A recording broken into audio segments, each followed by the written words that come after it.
big push in from Eau Claire.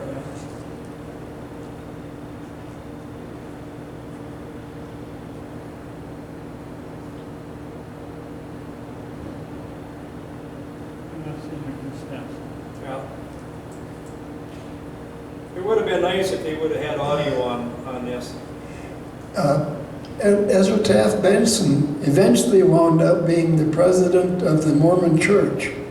But in that church, you've got to wait until you're close to 90 years old before you get to the top.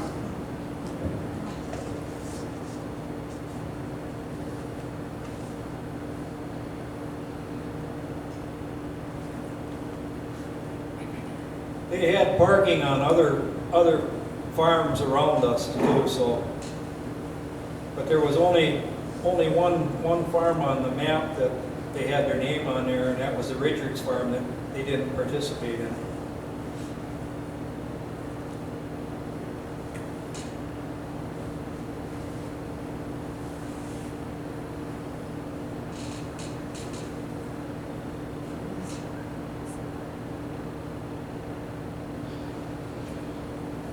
They put this wire fence up around the stage here so that people wouldn't go up and be able to get the Benson and Kohler. That was a security deal that they had.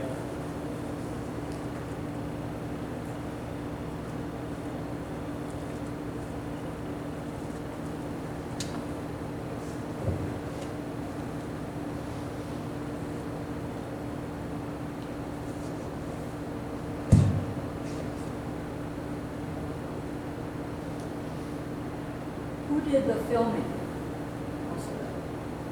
This was all done by the TV station, I believe. Someone had mentioned this was like the first Farm Progress days. Is that true? Is that when it started? Oh no, this started a long time before that. It was the year before. It was at Kaysen or Casson, Minnesota, which is over towards Rochester. My dad and Clarence Hearn, I know, went over there to see it, and there could have been some more. I don't know if Irby Canute went with them, but there was other people that went. Here's the litter and stuff that was there, and when they got done, there wasn't a piece of paper on the ground.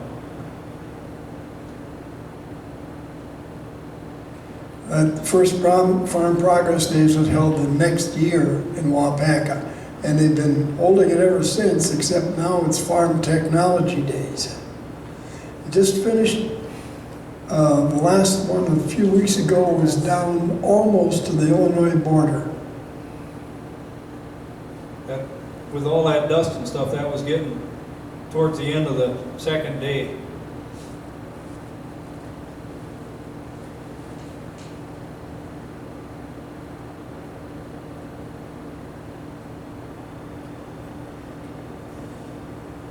I think that's probably back about when the irrigation they just started in the irrigating and using pipelines and stuff to spray fields and stuff, water. And that is it.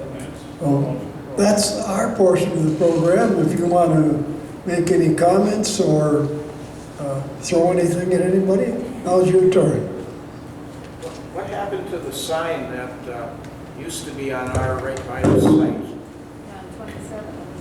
We have no idea what happened to it. Someone said that it blew down, and then I don't know what happened. I know that the Billerbacks planted corn there where the sign was, but I don't know where the sign is. Nobody else knows either. I think it might be in the grass.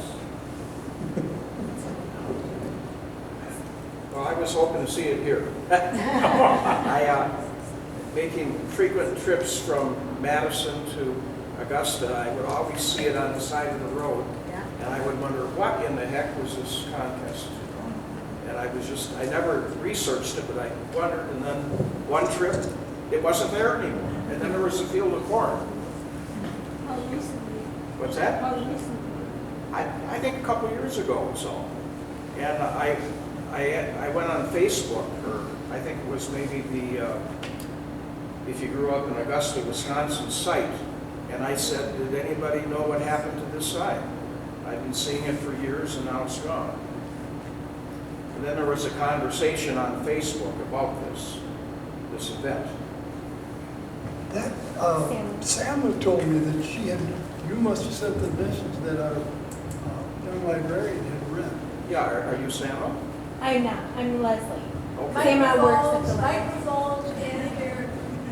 You gotta talk into the microphones, please, and ask your questions into the microphones. Do you want me to run around?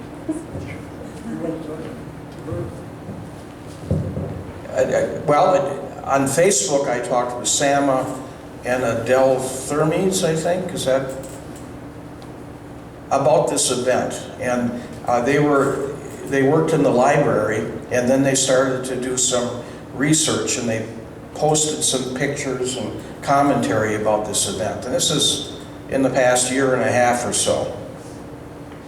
Sama used all of the, can you hear me without this thing?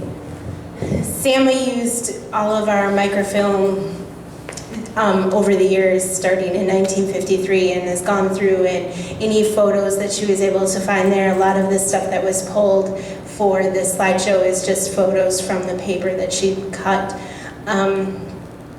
And so as she was gathering all this material, she was like, hey, this is cool, put this on the Facebook. So that's how it got out for you and everyone else to see.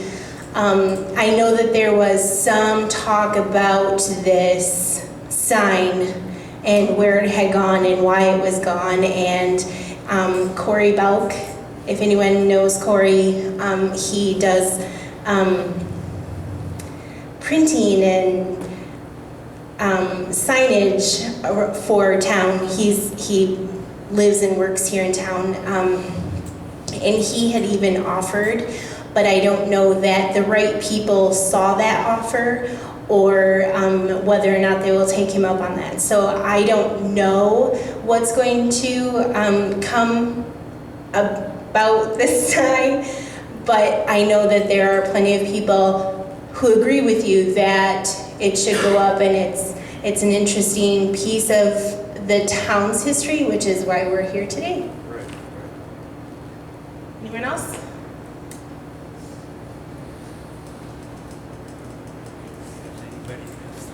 Well, I think this is maybe the biggest event in Augusta's history. I can't think of anything else that attracted so many people. Can anybody else?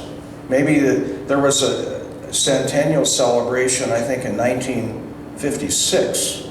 Does that sound right? That's right. But, you know, it didn't attract 100,000 people.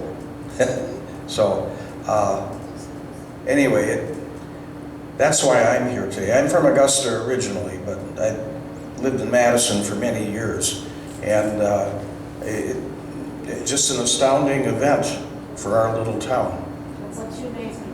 I'm John Inglesby.